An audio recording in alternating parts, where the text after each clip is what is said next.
Where's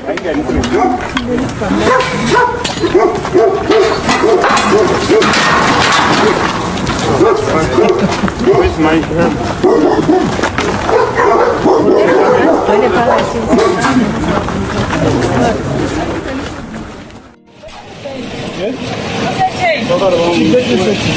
there's somebody inside this. Yeah, no problem. Yeah, you can touch me.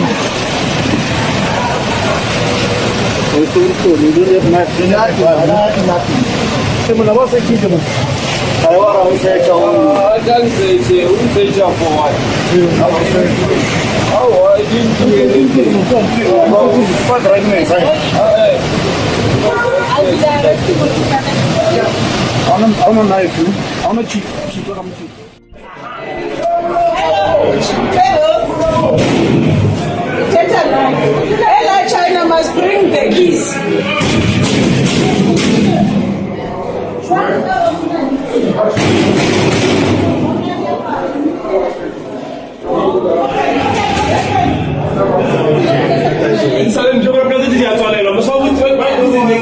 Yeah, no, the Chinese guy must bring the keys.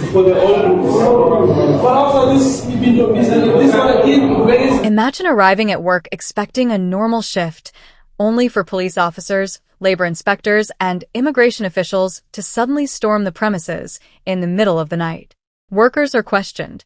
Documents are demanded. Some people try to explain themselves. Others remain silent. Within hours, more than 20 people are under arrest, and the owner of the factory is being led away in handcuffs.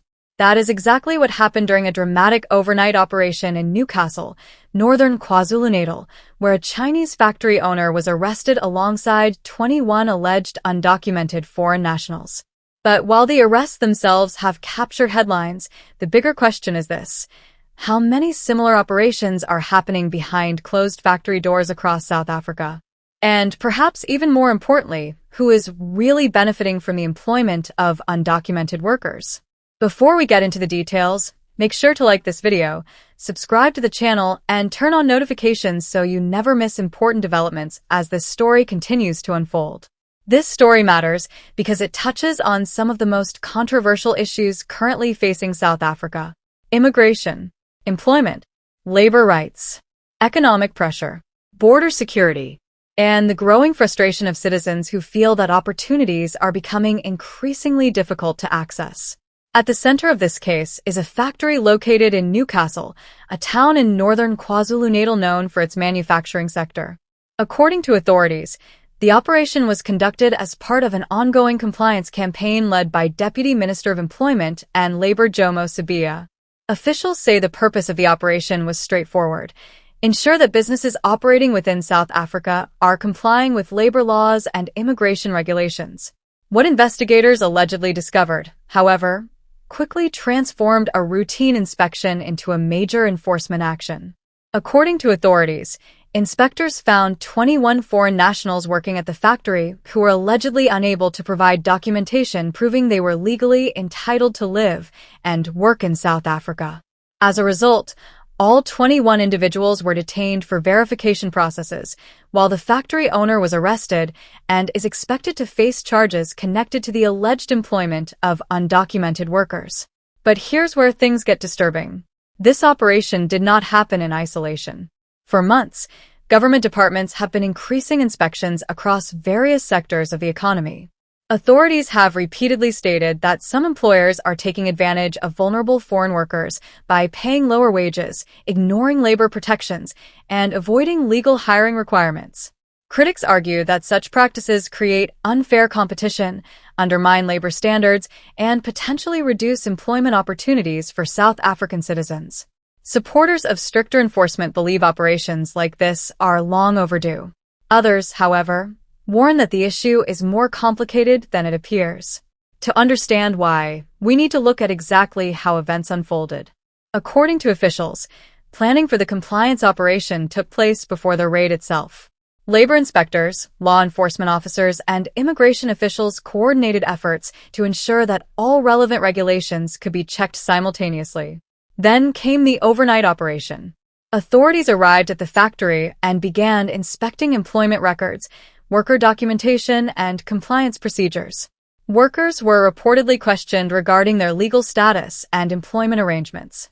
Investigators then allegedly identified individuals who could not immediately provide valid permits or documentation.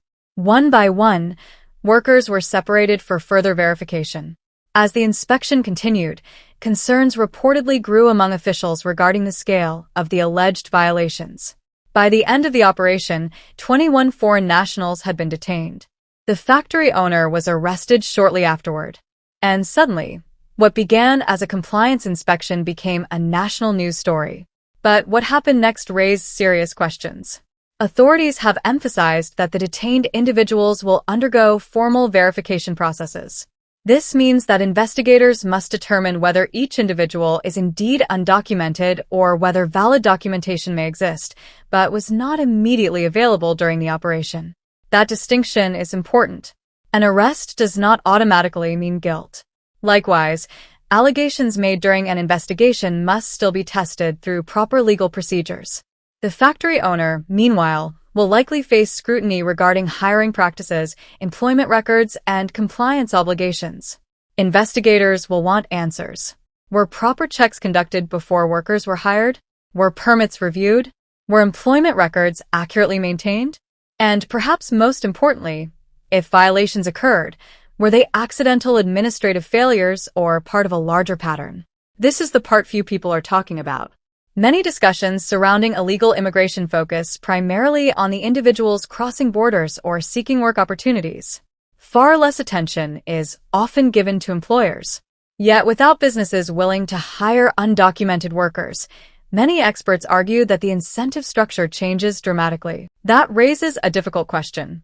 Should enforcement focus primarily on undocumented workers themselves? Or should authorities place greater responsibility on employers who knowingly or negligently hire them? The answer is not simple. Businesses often argue that labor shortages, administrative complexity, and documentation challenges can create difficulties. Labor activists counter that employers have a legal and moral responsibility to verify worker status before offering employment. Both sides claim to be protecting economic interests. Both sides claim to support fairness. Yet the tension between these positions continues to grow. And this case has now placed that debate directly into the national spotlight. But here's where the story becomes even bigger than a single factory. South Africa continues to face significant economic challenges, including unemployment rates that remain among the highest in the world. Millions of citizens are actively seeking employment opportunities. In such an environment, allegations involving undocumented workers often trigger strong public reactions. Many South Africans argue that available jobs should first go to citizens and legally documented residents. Others caution against blaming migrants for broader economic problems, pointing instead to structural challenges within the economy. The reality is that emotions surrounding immigration frequently become intertwined with concerns about poverty, crime, service delivery, and economic inequality. As a result, operations like the one in Newcastle often generate reactions far beyond the immediate facts of the case. People see more than an arrest. They see a symbol of larger national frustrations. And that may explain why stories like this spread so quickly across social media platforms. Within hours of reports emerging, online discussions intensified. Some users praised authorities for enforcing the law and holding employers accountable. Others questioned whether similar inspections are being conducted consistently across all industries. Some demanded tougher penalties. Others called for broader reforms aimed at improving border management and immigration systems. Meanwhile, critics warned against allowing legitimate law enforcement efforts to fuel hostility toward entire communities. The debate quickly expanded beyond the details of the factory itself. And perhaps that was inevitable, because this story sits at the intersection of several major national conversations: employment, migration, law enforcement, economic opportunity, and public trust in institutions. But here's where things get even more interesting. Authorities have described this operation as part of a broader national campaign. That suggests additional inspections could follow. If investigators continue conducting similar operations across different sectors, more businesses may find themselves under scrutiny. Factories, warehouses, construction sites, agricultural operations, retail establishments. Any workplace suspected of violating labor or immigration regulations could potentially become a target for future compliance inspections. For employers across the country, that message is impossible to ignore. Review your records. Verify your documentation. Ensure compliance, because enforcement appears to be increasing.